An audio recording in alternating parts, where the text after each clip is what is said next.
War is part of our fallen world, part of sin. War brings out the worst of men. It's in times of war when soldiers, commanders, countries, nations have power, have authority, have the ability to take life, to save life, that they can abuse this power for their own means. Some of the most unspeakable crimes are committed during war crimes, whether it's in Nazi Germany or it's even done by respected armies. And yet, in the times of war, that's also where it brings out the best of men. At home, you parents, when you're taking care of your child and you're having breakfast at home, it might not seem so heroic.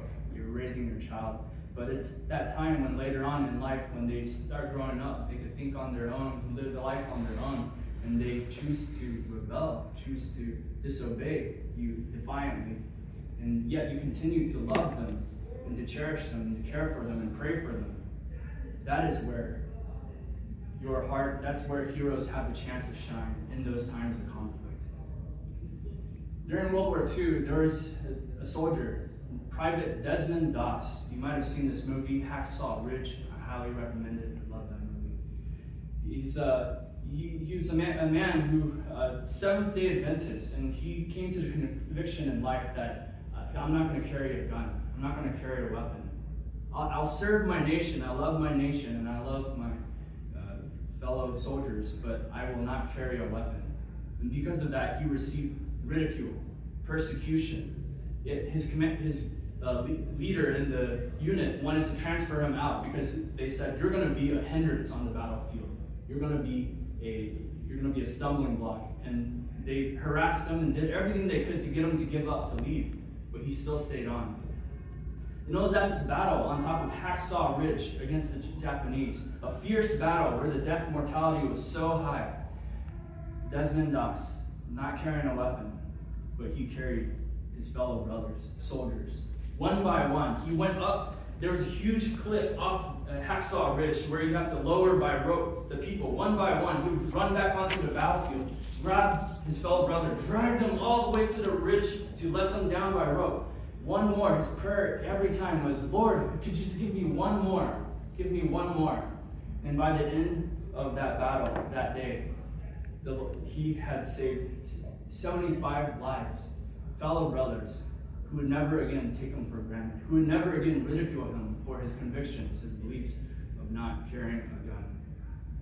And today, brothers, we're in a war, not against flesh and blood, but against the principalities and the ruler of the air. And in this war, we don't fight with arms against the enemy in the sense of we're not out to kill anyone, but as we see in this passage today, we are called to restore one another, to bear one another's burdens in this fight. Bearing one another's burdens, that is the sermon for today.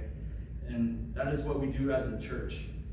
Well, before we get into the passage, I would like to go through the background of Galatians. Paul, the apostle, the great apostle, wrote this epistle. You may know Paul as the one in Acts. He was first Saul, the one who was the foremost of all Pharisees, zealous to persecute these Christians the way, because they were against what he was taught in Judaism, in the scriptures. And yet, God, through his son Jesus, had mercy on Saul and appeared to him on the road of Damascus, changing his life completely around when he met Jesus. Saul, Saul, why do you persecute me? Lord, who are you? I am Jesus, the one you are persecuting. And through that experience, the Lord saved Saul, who later on became the Apostle Paul and went out to all the Jews. And then later on, the Lord would call him and the other apostles to go to the Gentiles, the non-Jews. In Acts chapter 15, there was certain men, Jews, who were professing Christians, who began to teach at the churches, you must be circumcised to be saved. You must follow the Jewish ordinances and laws to be saved.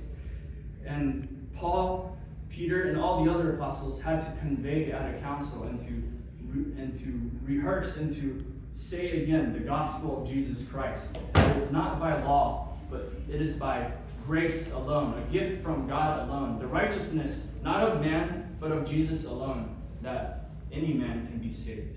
And that's what they came to on Acts 15.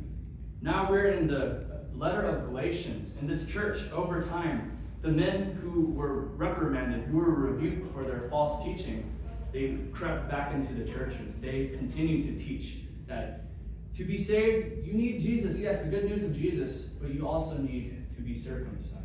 You need to, again, follow the Jewish rules and regulations. And Paul needs to rebuke the church here in Galatians. It's a rebuking letter, helping them see why you continue to go back to what you were saved from. Why do you continue to go back to, are you seeking the favor of men or of God? Or am I striving to please men? If I were still trying to please these men, I would not be a slave of Christ. And he goes and reiterates his testimony in chapter 1, verse 11 and 17, which we'll look at later. Turn back with me to Galatians chapter 6. There are 3 commands that Paul gives to the Christians to remind them that they are saved by grace alone, and because of that, now how are they to bear one another's burdens, living in the Spirit?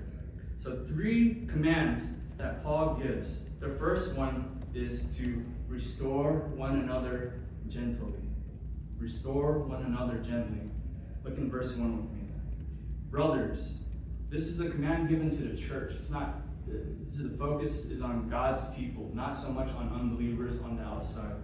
Brothers, even if anyone is caught in any transgression, any sin, if anyone has, whether it's through lack of just not being careful, some of the sins we can fall into: anger, be tempted to laziness, be tempted to pride, these things. Or a person who's willfully in that sin, striving after that sin, you who are spiritual, what does Paul say? Restore such a one in a spirit of gentleness. If anyone is caught in a sin, we must seek to restore them in a spirit of gentleness. I'd like to just take a moment to talk about Matthew 18, the teaching Jesus gave us of church discipline. In many churches in our world, they do not practice church discipline. They see it as an unloving thing. Why would you announce somebody's private sins, or it could be a public sin, to the whole church? That seems so wrong. You're ostracizing, shaming this person openly. But why? What is the purpose of church discipline? Out of love, to restore the person back to faith, to restore the person, help them to see their shame so that they would be able to understand that it's a sin, an offense against God, and to turn back and to follow the Bible again. So to restore in a spirit of gentleness. And who can do this kind of restoration? It's you who are spiritual. Who's the spiritual one? Well, in Galatians chapter 5, just a few verses before, Paul writes in chapter 5, verse 25, "If we live by the Spirit, let us also walk in step with the Spirit. Let us not become those with vain glory, challenging one another, envying one another." We see even in the other epistles of Paul, when his opponents challenge him, and when his opponents slander him, they're not doing it to build Paul up. They're not doing it to correct him of a sin and restore him. They're doing it to just put him down because they were envying him, challenging him. And yet those who live by the Spirit, love, joy, peace. And how do we deal with others? Patience, kindness, gentleness, goodness, faithfulness, self-control. We do these things if we are those who walk by the Spirit. And we do so again because out of love for that person who has strayed, we help them gently. Remembering again, why? Because we ourselves have the same sinful heart. We can, the next part, so that you too will not be tempted. There's 2 ways that we can be tempted. One is, as you know, pride. Thinking because I'm here to help you because I'm better than you. Why'd you fall into that sin again? Think about the prodigal son's father. Think about our Father in heaven. How does he respond? How did they respond when we were in sin and we realized our sin and we went back to them? It wasn't with arms folded. Our Father in heaven is not, why'd you do that again?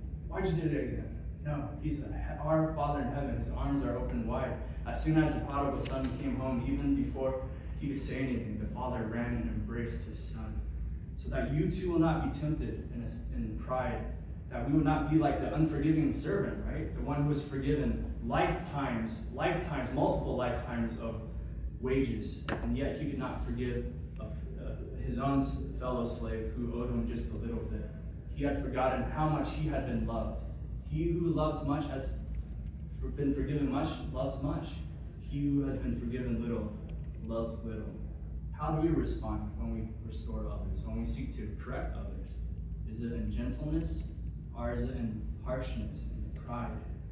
Another danger besides pride when we're seeking to restore someone in their sin, helping them, is falling into the same sin. It may be when we rebuke that person about gossip, then they come up with a reason. Oh no, it's not that bad of a sin. We're just here at a prayer meeting, share a prayer request. Please pray for my boss, who's a really horrible person. No, that's not the way we're supposed to love others. But we can fall into that. We could be tempted to, it's a good thing praying for his boss, and it's not gossip, it's not slander. And over time, we start adapting, we start becoming accustomed to their sins, and we probably begin living it in our lives too. It's not a sin to drink, right? So I could go with my friends to the bar. That's true. But over time, we begin to not guard ourselves and realizing that we're placing ourselves in a position of danger where it may lead to a sin in the Bible, drunkenness. So that's how we are first to restore others who are caught in sin, to restore one another gently, in verse 1. Then the second command Paul gives, besides restoring gently, is to bear burdens, bear one another's burdens. Bear one another's burdens in verse 2. What does it mean to bear one another's burdens? We've already been talking about part of this. It's when someone is in sin, we go there and we walk alongside them, encourage them. What does that look like, though, in the spirit of gentleness? It might not be what we think it is. If you turn to Galatians chapter 2, and I'll read this for us, or just kind of paraphrase it. Galatians chapter 2, beginning in verse 11. But when Cephas came to Antioch, I, Paul, opposed him to his face, because he stood condemned. For prior to the coming of certain men from James, he used to eat with the Gentiles, but when they came, he began to shrink back and separate himself, fearing the party of the circumcision. And then because of that, the rest of the Jews joined him in hypocrisy. Even Barnabas, a fellow apostle, was carried away by Peter and the others' hypocrisy. But when I saw that they were not straightforward about the truth of the gospel, I said to Cephas before everyone, if you, being a Jew, live like the Gentiles and not like the Jews, how is it that you compel the Gentiles to live like Jews? In this scenario, the best way and the appropriate way to rebuke and confront sin for Paul to Peter was actually an open confrontation. Because the sin is public, then it also needs to be addressed in public. If I was to be up here and start speaking heresy out of my mouth, telling you Jesus is not enough, that you need to do something else for salvation, I would hope that you would perhaps behave like that Puritan woman, right, who took her chair and then threw it at the guy speaking. When there's great sin in a public arena, then we also need to address it, because otherwise, if we don't address it right away, then the other person, remember, they started, Barnabas, others around Peter started thinking, I guess, these Gentile Christians, they're Christians, but they're not quite there yet, like us Jews, those who were born Jews and hold to the Jewish laws. No, that's not the right way. So that's one way of bearing one another's burdens, coming alongside, and some of the most difficult cases in ministry, some of the greatest pains we have in ministry doesn't come from the outside world, unbelievers. It comes from within the church, brothers, sisters, who are caught in sin and who need us to walk alongside them to help them get out of the sins. But bearing one another's burdens is also talking about the trials of life. Burdens, this word refers to anything that we cannot carry on our own. So we just recently had in seminary, correct? A brother or sister who lost their baby 2 weeks before the baby was due to be born. It was painful. But seeing our pastors on that very day when they heard the news, rush to the hospital to be there, to mourn with those who mourn, weep with those who weep, to be there to counsel and to help them think through the hard decisions they will have to make. And from that point on, that's what it means to bear one another's burdens and so fulfill the law of Christ. And what is this law of Christ? Well, when you study the Bible, it helps to look in the same book, the same letter, and Paul will explain himself. In Galatians chapter 5, verse 14.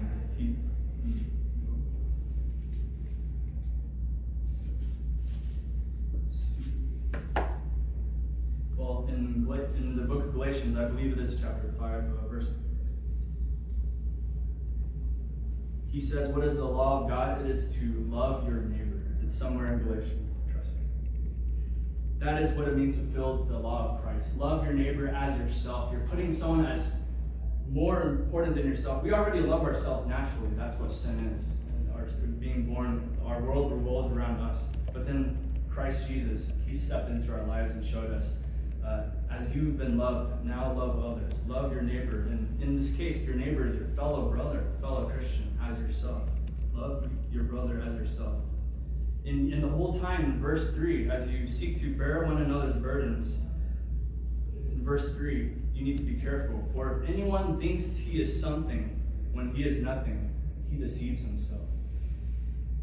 If anyone thinks he is something when he is nothing, we can, again, fall into the sin of pride, thinking, as we help others because we ourselves are more qualified, we ourselves are more able, we're stronger Christians.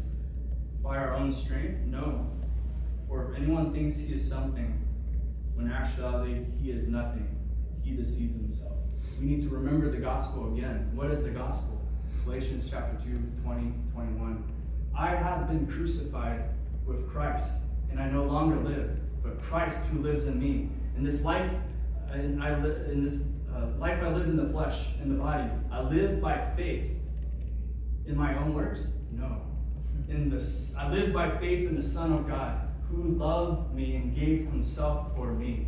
That is the gospel. He's the only one that gets all the glory when we are all nothing, and he must increase and we must decrease.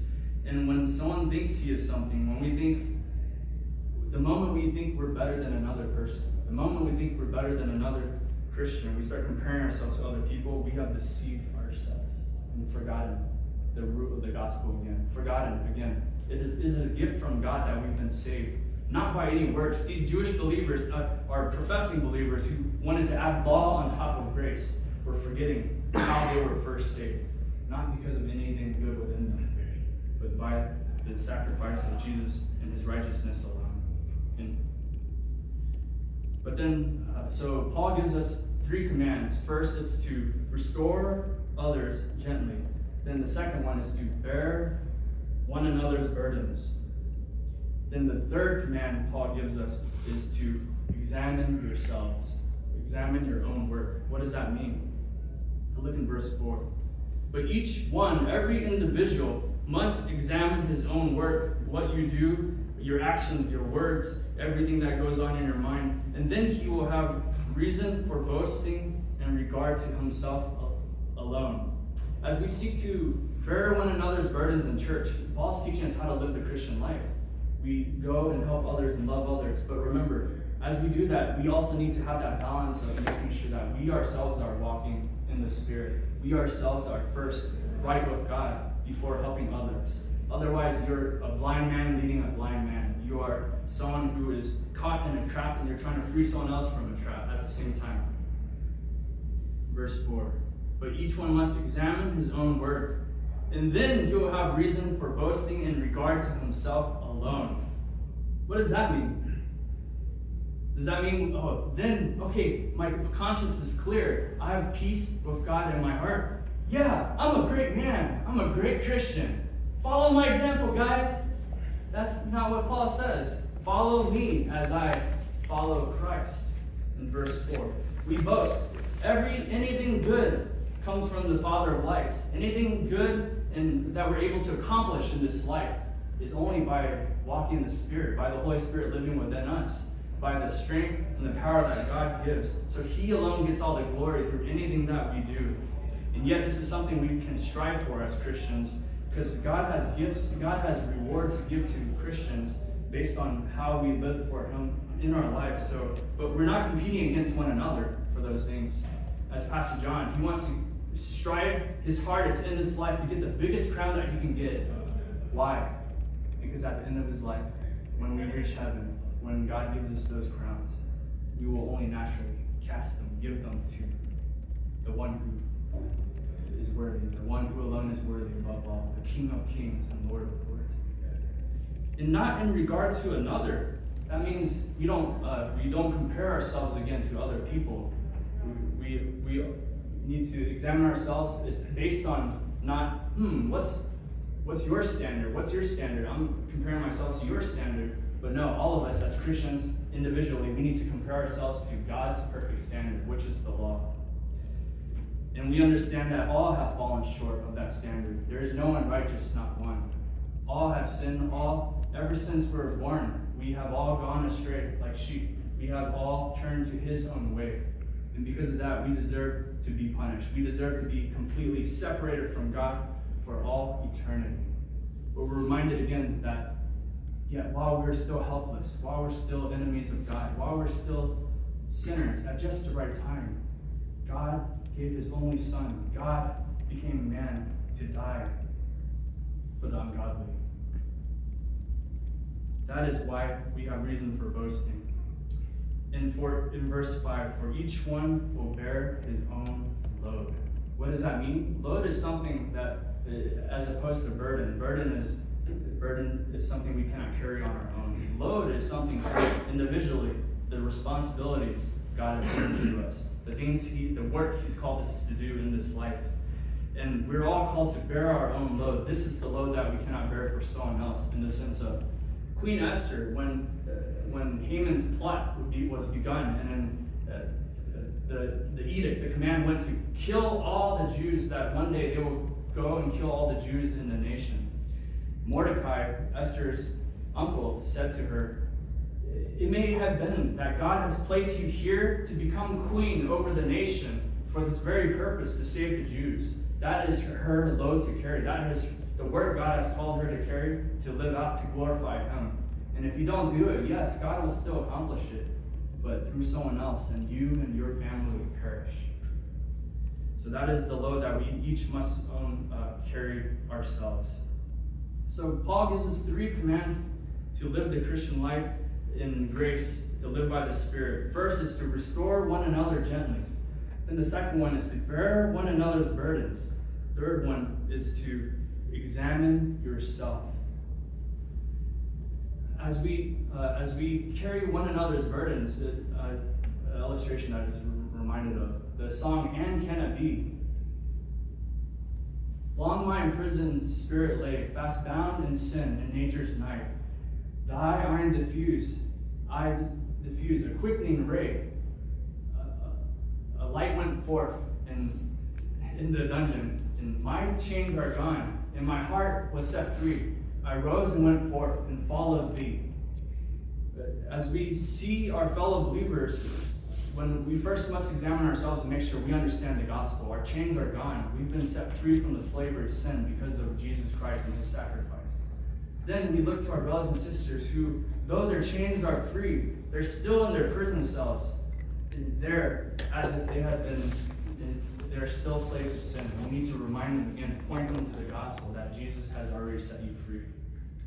So we at the beginning, we looked at the story of Desmond Doss on Hacksaw Ridge, his heroism, earning a Medal of Honor. He did it, again, for the love as a nation, love of God, and to go and save his fellow soldiers one by one.